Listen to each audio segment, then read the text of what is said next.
মেহমান আসলেও জ্বালা না আসলেও জ্বালা।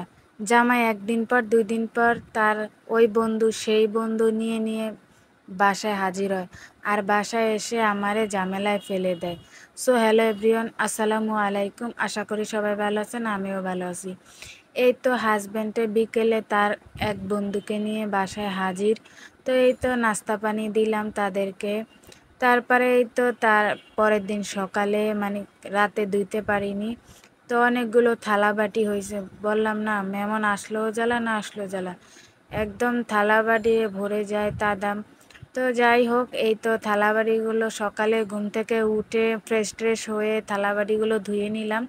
তারপরে এই তো সকালে উঠে তারপরে বাসি কাজকর্ম শেষ করে এই তো একটু নাস্তা করব। তো কালকে তার বন্ধু এসেছিল, কতগুলো ফল ফ্রুট নিয়ে আসছিল। তো ভাবলাম সকালে হাসব্যান্ডকে কেটে দেই আর নিজেও খাই। তো সব কেটে নিচ্ছি। তো এদিকে একটু চাও জাল দিয়ে নিচ্ছি। তো আমি সকাল হলে চা না হলে কাজ করতে পারি না। ১ কাপ চা হলেই আমি খেয়ে কাজ করি। তো আমার চা লাগবেই।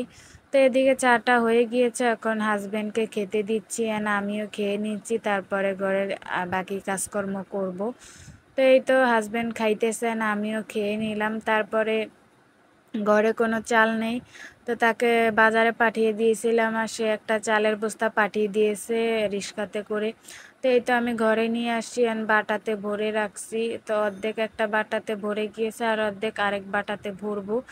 তো এদিকে একটু ভাতটাও বসিয়ে দিচ্ছি। তো চাল নিয়ে নিচ্ছি, তো বসিয়ে দিলাম। তো এদিকে ফ্রিজ থেকে মাছ বের করে রেখেছিলাম।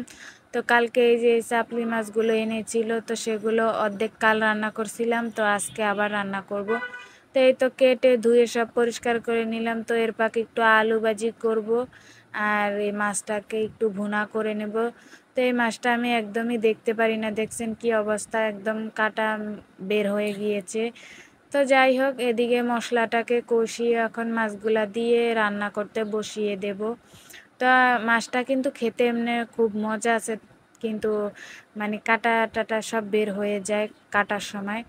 তারপরে আরেক চুলায় একটু ভাজি চড়িয়ে দিচ্ছি। তো এই হলুদ লবণ দিয়ে দিলাম। তো দিয়ে ভাজি করে নিচ্ছি। তো আজকে কোনো ভাজিতে পানি দেব না। তো তেলের ভিতরেই আলু ভাজি করব। আমি সবসময় পানি দিয়ে আলু ভাজি করি, কিন্তু ভাবলাম আজকে একটু হালকা তেলের উপরে ভাজি করে দেখি খেতে কি মজা হয়। তো এই তো এদিকে আমি অনেকক্ষণ মানে হালকা আছে জাল দিয়ে মানে আলু ভাজিটাকে রান্না মানে ভেজে নিয়েছি, একদম ভালোই হয়েছিল।